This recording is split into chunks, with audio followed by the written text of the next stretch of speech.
ভারতীয় শাসক গোষ্ঠী তারা যে ধরনের ইয়েটা পালন করতেছে সেইটাকে উন্মোচন করা দরকার। সংস্কার বলতে শুধু কিছু বুদ্ধিজীবী তাদের কাগজ কলমে একটা দিস্তার পর দিস্তা বই বানানোর বিষয় না। দেশের জনসাধারণের মধ্যে যদি আমরা একটা অসাম্প্রদায়িক যেই চেতনায় আমাদের মুক্তিযুদ্ধ হয়েছিল এবং সেই চেতনার ধারাবাহিকতায় 5ই আগস্টে গণ অভ্যুত্থান হয়েছিল, তাহলে অসাম্প্রদায়িক গণতান্ত্রিক বৈষম্য মুক্ত একটা সমাজ গঠনের যে ভাবনা চিন্তা বা যে মনোজগৎ, সেটাকে যদি আমরা আরো শক্তিশালী করতে পারি এবং সেই চেতনায় অসাম্প্রদায়িক গণতান্ত্রিক চেতনা মানুষকে ঐক্যবদ্ধ করতে পারি, তাহলে সেটাকে সত্যিকার ভাবে সেটা মোকাবেলা করা, যে কোনো পরিস্থিতি মোকাবেলা করা সহজ হবে। দেশের আভ্যন্তরীণ পরিস্থিতি যত দুর্বল হবে এবং এখানে সংকট নিরসনে যত বেশি অকার্যকর থাকবে, ততই কিন্তু বাইরের বা যে কোনো বিরোধী প্রতিক্রিয়ার যে কোনো শক্তি দেশের ভিতরে হোক বাইরে হোক তাদের মাথা চাড়া দেওয়া সহজ হবে। ফলে এই বিষয়টাই এখানে সামনে এসছে এবং সেই লক্ষ্যে সেখানে আমরা বলছি যে আমাদের এখানে যে জনগণ হলো গুরুত্ব, দেশের অভ্যন্তরে জনগণ এবং দেশের বাইরের জনগণ। ভারতবর্ষের শাসক শ্রেণীর সঙ্গে আমাদের সম্পর্কের বিষয় চেয়েও ভারতের জনগণের সঙ্গে যে সম্পর্ক, সেটার গুরুত্ব অনেক বেশি হওয়া উচিত। এর আগে বিগত দিনেও সরকার সেই বিষয়টাকে মনোযোগ দেয় নাই। অর্থাৎ ভারতের প্রতিক্রিয়াশীল শাসক গোষ্ঠী আর আমাদের দেশের গণবিরোধী যে শাসক গোষ্ঠী, এই উভয়ের মিলিত দুই দেশেরই প্রতিক্রিয়াশীল লুটেরা এবং সেই পুঁজিপতি গোষ্ঠী তাদের স্বার্থ রক্ষার জন্যই সেখানে যে সম্পর্ক, আন্তর্জাতিক সম্পর্ক, সেই সম্পর্কটা প্রতিষ্ঠিত ছিল। কিন্তু আমরা বলছি এখানে আমাদের মূল যে ইয়েটা থাকবে সেটা হলো আমাদের দেশের জনগণের যেমন ভাগ্য উন্নয়নের প্রশ্ন থাকে, তেমনি জনগণের সঙ্গে ভারত সহ বিভিন্ন দেশের জনগণের সঙ্গে যে সম্পর্ক, সেই সম্পর্কটাকে গুরুত্বের সামনে গুরুত্ব দিয়েই রাষ্ট্রের সঙ্গে রাষ্ট্রের সম্পর্ককে বিবেচনা করতে হবে। যেহেতু ভারত তার এই দক্ষিণ পূর্ব এশিয়ার প্রতিবেশী কোনো রাষ্ট্রের সঙ্গে তার সম্পর্ক ভালো নাই। কেন নাই? কারণ যেহেতু ভারত রাষ্ট্রের যে চরিত্র, আভ্যন্তরীণ একটা রাষ্ট্র কিভাবে ব্যবহার করবে, যেমন যে কোনো প্রাণীও কিভাবে ব্যবহার করবে, তার বৈশিষ্ট্য কি সেটা বিচার করতে হয়। তাহলে ভারত একটা সাম্রাজ্যবাদী চরিত্র বৈশিষ্ট্য অর্জন করে ফেলেছে, যদিও সেটা ইউরোপ আমেরিকার মতো তো শক্তিশালী না, দুর্বল। ফলে তার এই বৈশিষ্ট্যগত কারণেই তখন সে তার আধিপত্য বিস্তারের প্রবণতা, সেটার কারণেই কিন্তু তার আশেপাশের সমস্ত দেশের সঙ্গে তার সম্পর্কটাই বৈরিতা। এবং যারা নতজানু হবে তাদের সঙ্গে সম্পর্ক ভালো থাকবে, আর যারা জাতীয় স্বার্থে সমুন্নত হইতে চাইবে তাদের সঙ্গে বিরোধ হবে। তো ফলে আমরা সেই জন্য আমাদের জাতীয় স্বার্থকে সমুন্নত করা, সেটার জন্য দেশের ভিতরে জনগণের মধ্যে একটা ঐক্যবদ্ধ অবস্থান দরকার এবং জনজীবনে দেশের অভ্যন্তরেও যাতে জনসাধারণ তাদের শোষণ, বঞ্চনা, নিপীড়ন সমস্ত দিকে তারা মুক্ত থাকতে পারে। যে কথাটাকে বললাম, সাম্প্রদায়িকতা, সাম্প্রদায়িক উন্মাদনা বা এখানকার শোষণ, লুণ্ঠন, যেমন আমরা ইতিমধ্যে যেগুলি আলোচনা হয়েছে যে লক্ষ হাজার কোটি টাকা বিদেশে পাচার হয়েছে, লুট হয়েছে, কিন্তু এখনো জনগণের হাতে কোনো টাকা আসে নাই।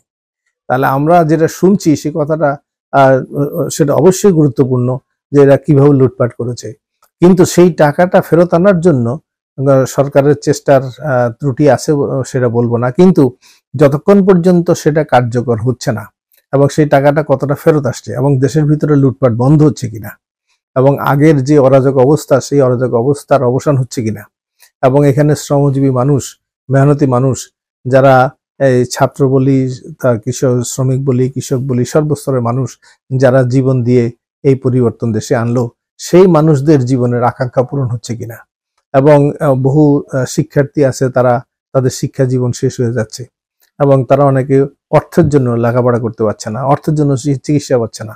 তাহলে মৌলিক যে অধিকার মানুষের অন্ন, বস্ত্র, শিক্ষা, চিকিৎসা, বাসস্থান এবং কাজ, এই বিষয়গুলি সেটা অতীত দিনে অবহেলিত হয়েছিল। আজকে সরকার যেন সেই বিষয়গুলো অবহেলা না করে, এটাকে প্রধান গুরুত্বের মধ্যে রাখে। আর এইটাই হলো মূল কেন্দ্রবিন্দু। এটাই কেন্দ্র করে আমরা বলছি যে এখন যে পরিস্থিতি আছে, ভারতীয় শাসক গোষ্ঠী তারা যে ধরনের ইয়েটা পালন করতেছে সেইটাকে উন্মোচন করা দরকার। এটা ভারতের জনগণের কাছে সঠিক বার্তা পৌঁছানো দরকার। আন্তর্জাতিক পরিসরে আমাদের দেশের বাস্তব চিত্রটা তুলে ধরা দরকার এবং দেশের অভ্যন্তরে জনজীবনের সমস্যা সেগুলি দূর করার জন্য কার্যকর পদক্ষেপ গ্রহণ করা দরকার। নির্বাচনের প্রশ্নটা সেটা তো অবশ্যই হতেই হবে, কারণ জনগণের নির্বাচিত প্রতিনিধিত্ব ছাড়া একটা গণতান্ত্রিক ব্যবস্থা হয় না। কিন্তু সেই নির্বাচনের কথা আমরা বলছি শুধু সিলমারা নির্বাচন না, কারণ আমাদের হলো যে জনগণের যদি মৌলিক গণতান্ত্রিক অধিকার প্রত্যেক নাগরিকের ভোটারের জীবনে প্রতিষ্ঠিত না হয়, তাহলে সেই ভোটের উপযুক্ত হয় না, এবং তখন শুধুমাত্র এই সিলমারা ভোট দিয়ে গণতন্ত্র হয় না। তাহলে আমাদের দেশের এখন অতীতে এই বিষয়টাকে গুরুত্ব দেওয়া হয় নাই। ফলে একটা হলো কখনো মানুষের অনেক সময় সিলই বাদ দিয়ে দিছে। গত 15 বছরে তো সে দেখা গেল যে তাদের মানুষ ভোটই দিতে পারে নাই।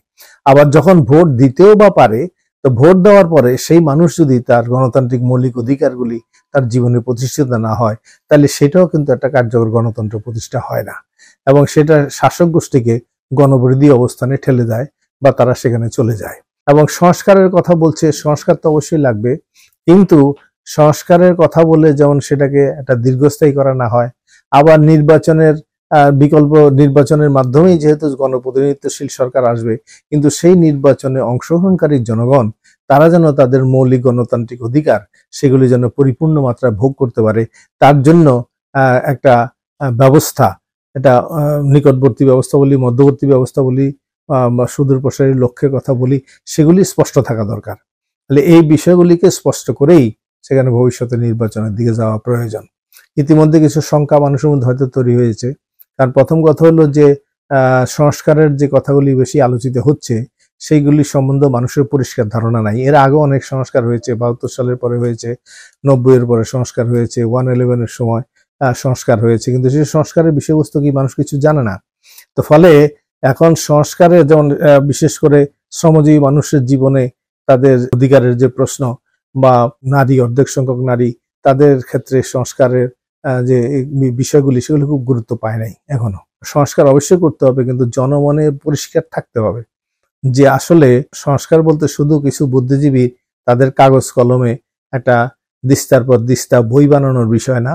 এটা হলো প্রতিটা বিষয়ে মানুষের মধ্যে স্বচ্ছতার একটা উপলব্ধি গড়ে তোলা, এবং অতীত দিনের শাসন আমলে মানুষের যে বঞ্চনাগুলি যেগুলি ছিল, সেই বঞ্চনাগুলি সহজবোধ্য, মানুষ যেভাবে বুঝতে পারে তেমন করে জনগণের সামনে উপস্থিত করা দরকার। এবং সেই সংস্কার কার্যকর করতে গেলে শুধুমাত্র ক্ষমতাসীন যে একটা গোষ্ঠী অথবা কোনো প্রশাসনিক শক্তি দিয়ে শেষে হয় না। যে কোনো বড় ধরনের সংস্কার কার্যকর করতে গেলে গণ উদ্যোগ লাগে, এবং জনগণের কাছে যদি প্রতিভাত না হয়, জনগণ যদি পরিষ্কারভাবে না বুঝে সমস্যাটা কি এবং কিভাবে সমাধান করতে হবে, তাহলে সে জনসম্পৃক্ততা সেভাবে ঘটে না। আর জনসম্পৃক্ততা যদি সেভাবে না ঘটে, তাহলে সংস্কার শুধু কাগজে কলমে সীমাবদ্ধ থেকে যায় অতীতের মতো। সেই জন্য আমরা বলছি যে সরকার যে যাদেরকে নিয়োগ করেছেন, তারাও জনগণের কাছে বিষয়গুলিকে সহজবুদ্ধ করে তাদের উপলব্ধিতে নিয়ে আসার জন্য সেই চেষ্টাটা তাদের, সেটা আমরা এখনো ভালোভাবে দেখছি না, এবং জনসাধারণের মধ্যে সেই উপলব্ধিটা সেভাবে গড়ে উঠছে না। কারণ একদিকে যতই জনজীবনের সমস্যাগুলি সরকার দূর করার ক্ষেত্রে আন্তরিক হবে, ততই মানুষ সরকারের কি পরিকল্পনা সেগুলি বুঝতে বা সেই বিষয়ের সঙ্গে যুক্ত হওয়ার ক্ষেত্রেও তারা আগ্রহ বেশি প্রকাশ করবে।